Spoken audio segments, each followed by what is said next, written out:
Okay, లోకేష్కి ప్రత్యేకంగా thanks చెప్పారు ఫర్ డిలే చేసి సినిమాని ఎలక్షన్స్ ముందుకు తేవటం వల్ల ఇంకా మాకు బెటర్ అయిందని అన్నారు. అలాగే సీన్స్ వైజ్గా సెన్సార్ వాళ్ళు కట్ చేసినటువంటి సీన్స్ ఏంటి, ఆ సీన్స్ వల్ల మీరు లాస్ అయింది ఏంటి, లేకపోతే గెయిన్ అయింది ఏంటి, ఇంకా బెటర్ అయింది ఏంటి? ఇప్పుడు బేసిక్గా ఇప్పుడు సెన్సార్ అనేది it kind of an outdated system అని. ఎందుకంటే ఏది తీసినా కూడా అందరికీ అన్ని చోట్ల వస్తాయి. ఉట్టి థియేటర్లో చూడటం అనేది కాదు కదా పాయింట్.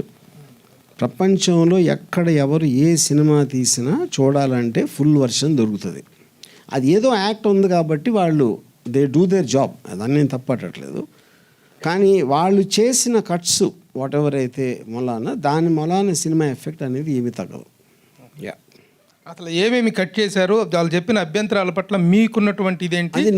అది ఓకే, మీ సినిమా ఫస్ట్ మీరు అనుకున్నటువంటి ఒక ఇమోషనల్ కంటెంట్ అనేటువంటిది ఏం మిస్ అవ్వలేదు అనేది ఉందా? 100%. లోకేష్ మీద ఒట్టు. ఎందుకు లోకేష్నే టార్గెట్ చేస్తున్నారు? కానీ ఆయన మమ్మల్ని టార్గెట్ చేశాడు కాబట్టి అంతే కదా.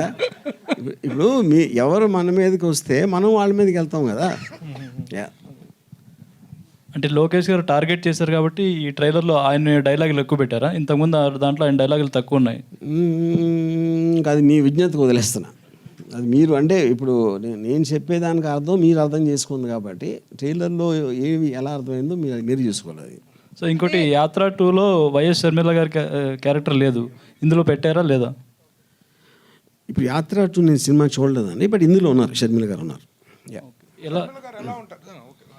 ఎలా ఉంటారు? పాజిటివ్గా ఉంటారా, నెగిటివ్గా ఉంటారా?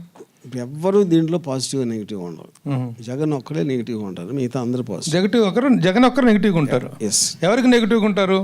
ఎవరికి వాళ్ళకి నెగిటివ్గా ఉంటారు. నేనేదో అతి తెలియదు అంటే మీరు పట్టేశారు అది.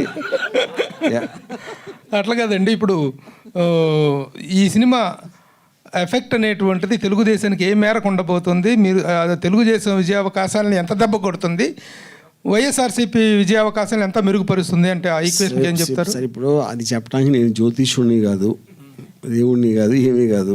సో ఐ ఫీల్ అంటే ఎవెన్చువల్గా నేను చాలాసార్లు చెప్పినట్టు ఈ సినిమా అనేది నా ఒక ఒపీనియన్, నా ఒక బిలీఫ్ సిస్టమ్. అంటే మన అందరికీ ఒక పబ్లిక్స్ డొమైన్లో ఉండే కొంతమంది ఫేమస్ పర్సనాలిటీస్ వాడు మనకి ఏమైతే తెలుసో దాని మీద నా interpretation, true incidents, true characters మీద. సో దీని ఎఫెక్ట్ ఎవరి మీద ఉంటుంది అనేది ఇంపాసిబుల్, అంటే నేను గేజ్ చేయలేను. గతంలో ఎవరు చేశారంటే నాకు ఒక అద్భుతమైనటువంటి అపురూపమైనటువంటి ప్రపంచ ప్రఖ్యాతిగాంచిన వ్యక్తి నాకు సెన్సార్ విషయంలో చేశారు, దావూద్ ఇబ్రహీం హెల్ప్ చేశాడన్నారు. ఇప్పుడు ఎవరు చేశారు సార్? ఇది స్వర్గీయ ఎన్టీఆర్ గారు చేశారు. ఎస్.